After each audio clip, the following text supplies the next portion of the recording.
तूफान की। ये वो तूफान है जिसने दक्षिण भारत में जमकर कहर ढाया है। 23 लोगों की मौत हो चुकी है। आज हम इसी गाजा तूफान से जुड़ी हुई कुछ ऐसी जानकारियां आपके सामने लेकर आए हैं जिसे देखकर आप ये जानेंगे कि आखिर इन तूफानों को कभी तितली, कभी हुदहुद, तो कभी कटरीना या फिर कभी नरगिस क्यों कहते हैं।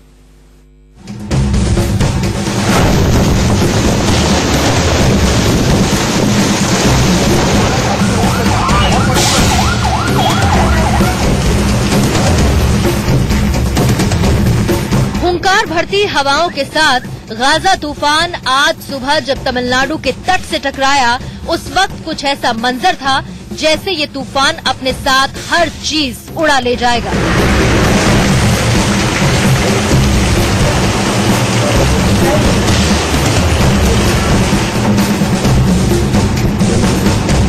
हालांकि सरकार ने तूफान की चेतावनी मछुआरों को पहले ही दे दी थी।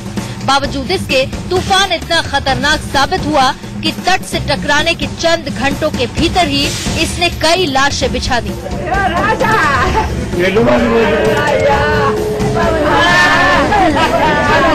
मौसम विभाग की माने तो अगले कुछ घंटे में गाजा तूफान तमिलनाडु के अन्य जिलों में भी पहुंचने की आशंका जताई जा रही है।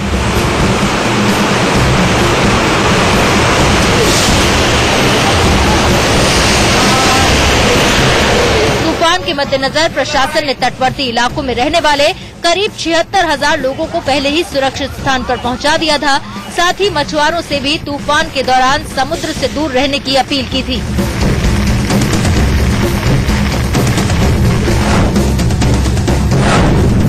ये तूफान जो तबाही लेकर आया वो तो आपने देख ली।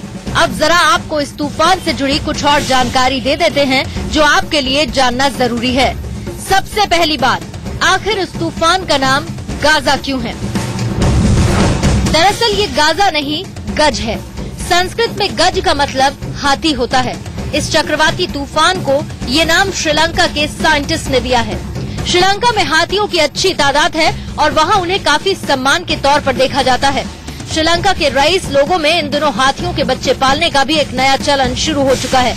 अनुमान लगाया जा रहा है कि इसी वजह से वैज्ञानिकों ने इस तूफान का नाम गाजा रखा है।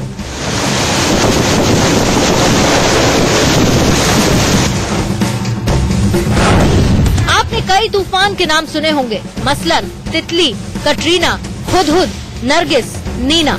सवाल ये उठता है कि तूफान का नाम क्यों और कैसे दिया जाता है और इसकी वजह क्या है।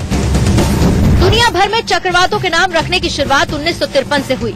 मियामी के नेशनल हरिकेन सेंटर ने इसकी शुरुआत की थी। फिलहाल विश्व मौसम विभाग ने अलग अलग मौसम के हिसाब से पूरी दुनिया को 9 हिस्सों में बांट रखा है।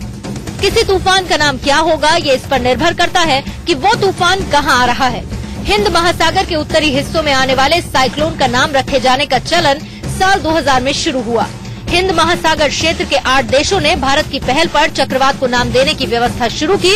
इसमें भारत, पाकिस्तान, बांग्लादेश, मालदीव्स, म्यांमार, ओमान, श्रीलंका और थाईलैंड को मिलाकर कुल 8 देश शामिल हैं। 8 देशों ने 8 नाम दिए, जिससे ये 64 नामों की एक सूची तैयार की गई। अब ये भी समझ लीजिए कि गाजा के बाद जो तूफान आएगा उसका नाम पहले से तय है और ये नाम होगा पेथाई। पेथाई नाम थाईलैंड के वैज्ञानिकों ने दिया है। इस तूफान के भी साल के अंत तक आने की आशंका है। बहरहाल गाजा तूफान से और तबाही न हो, इसके लिए सरकार ने 30,000 राहत कर्मियों को तैनात किया है। नेवी और कोस्ट गार्ड भी हालात पर बारीकी से नजर बनाए हुए हैं। Bureau report, India news.